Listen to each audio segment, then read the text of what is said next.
we were doing about 20 grand a month. For last financial year, we were 3.8 mil. So you've had a 13 times increase in your revenue and a 41 times increase in your profit. Hey Ben, great to connect with you today. Can you tell us a little bit about who you are and what your business does? My name is Ben Nash. I'm the founder and an advisor at Pivot Wealth. When I first started, the first year in business, it was just me. 6.5 years later, we're at a team of 26. What was your resistance to bringing on a team?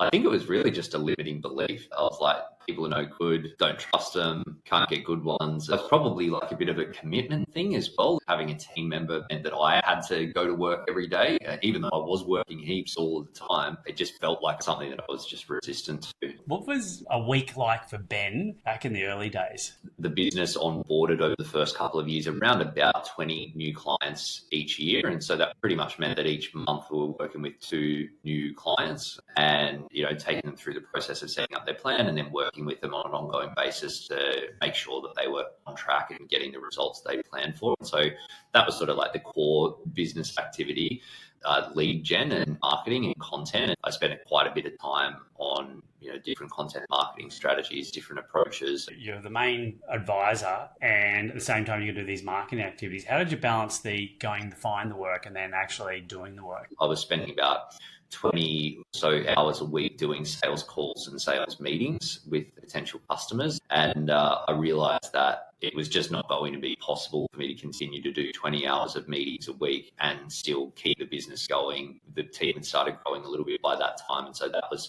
also sort of competing for my bandwidth. And we brought in a salesperson. That was probably the start of the current state of the business. A lot of people get into business because they want a lifestyle business. They go from a good paid job and then it's like, well, I'll go in there and I've got the flexibility. I've got more money that'll be coming in. And it doesn't always work out that way, as you shared for yourself. What was the point that you went, okay, I think I need some help? When I started my business, the next evolution of that was that I wanted some formal sort of structured coaching and training because I didn't want to be an entrepreneur. I just didn't want to have a boss. Having someone to keep you accountable, someone to show you the things that you don't know and point out the blind spots is really helpful. And over time, as our coaching has evolved and the business has evolved, then getting our leadership team involved in those things as well has been a massive game changer. Because for someone who didn't want to have any team members, I remember very clearly that conversation where you're like, I don't want to have any team members. We're like, well, okay, let's open our eyes to that. To now, fully getting your team in. How does it feel for someone who really was resistant to it to where you are now, Ben? I'm so happy with where the business is at this point and what the impact that we're having, but also what my role actually is. In an ultimate sense, it's like everything is your responsibility and the things that you worry about. But now I feel really fortunate to be able to have other people worrying about the stuff as well. And as the business's reputation has grown, it's allowed us to bring in the best and brightest talent into the industry, and we're making more money as well. What has been the change in the money side? Because it's great to run a business, make a lot of impact, but at the end of the day, if you're not getting the cash in, it's like running a charity. So you want to just share where the business was before we started and where it is now? For the first couple of years, we were doing about 20 grand a month. So I think when we started formally working together, our revenue for that year was $289,000. And as of today, for last financial year, we're 3.8 mil.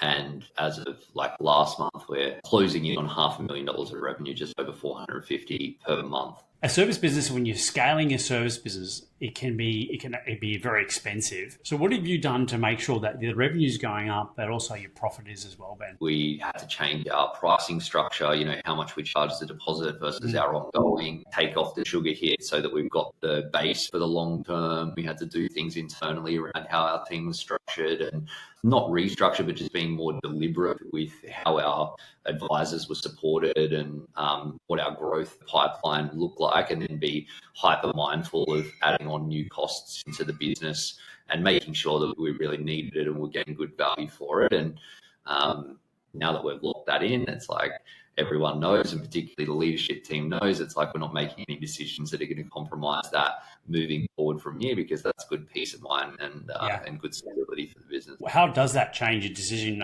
making, knowing that at the beginning of the month all your expenses are already paid for plus profit? So whatever else you do is just cream on the top. We're being very, very deliberate with the decisions that we're making with a real profit focus.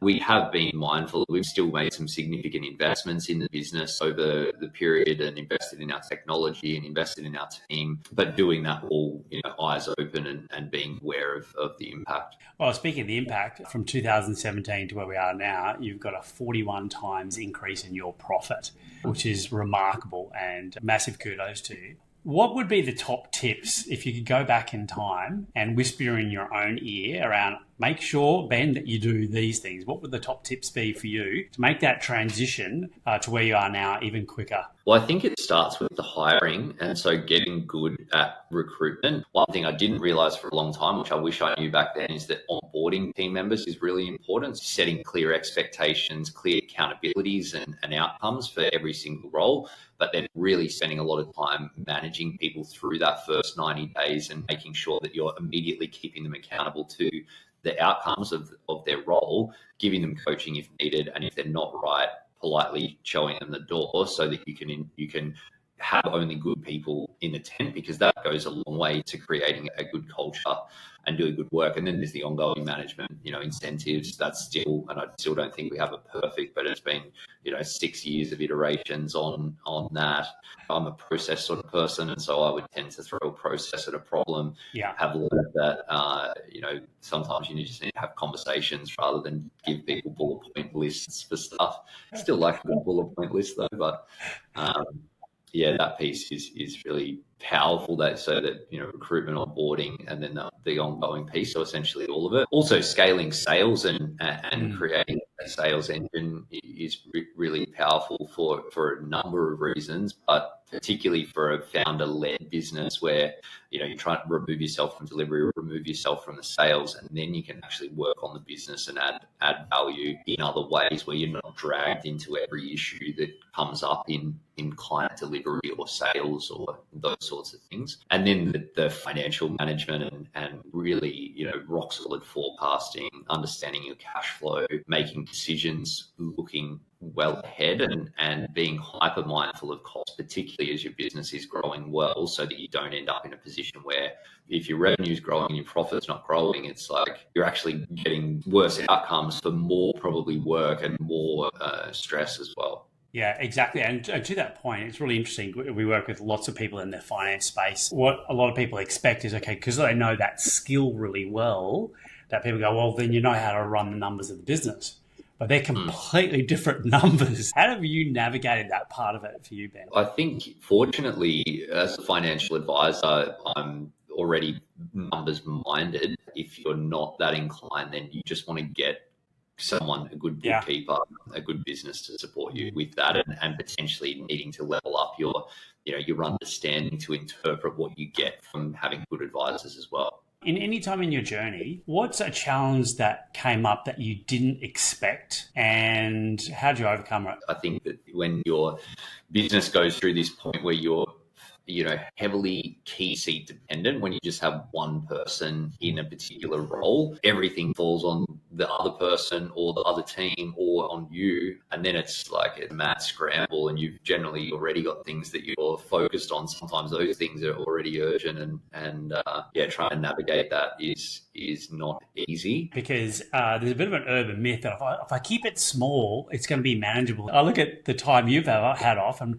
how many weeks leave did you have 7 years ago, and how many weeks of leave you had in the last 12 months? Yeah, well, I didn't have any leave 7 years ago. I did have I was in other locations, but I was always still working. And last year we did a lot of travel. I was out of the country for 5 months, and it was proper.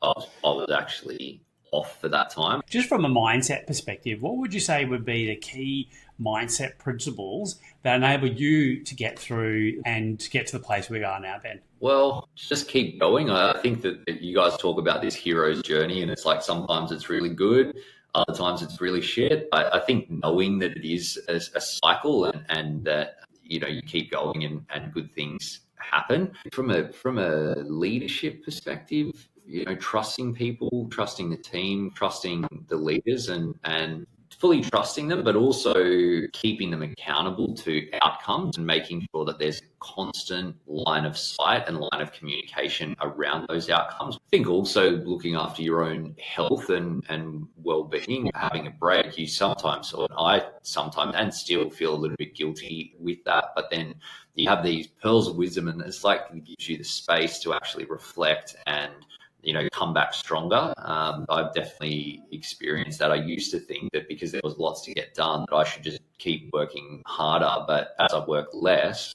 then I can think better, and then that more critical thinking and more results, then that really flows through to the whole team and the business, and that makes everyone's job more effective and work better as well. Indeed, most people miss that. We know that 6 weeks of leave is the minimum that people need to be taking. If they take under that, we know the business is suffering, and so is the owner, but the business is particularly. Who would you recommend AG for, Ben? I would say anyone that is prepared to put in the work into their business, so they're committed to offering a good, solid product that helps their ideal customers, and that they're really committed to seeing how far they can take that. Through you guys, we get exposure to a really diverse range of different businesses, and really you wouldn't think that they have anything in common, but you sort of see that the problems are very similar, and that really puts things into perspective. If you want to get the fast track knowledge to know what's next and what you should be most focused on, and you're prepared to actually focus on that and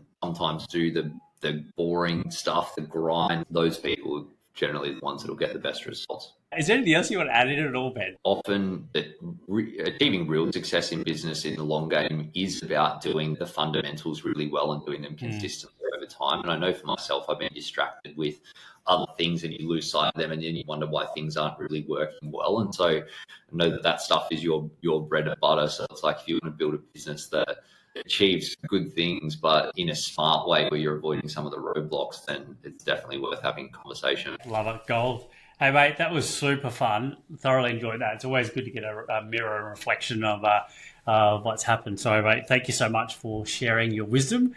That was absolutely perler.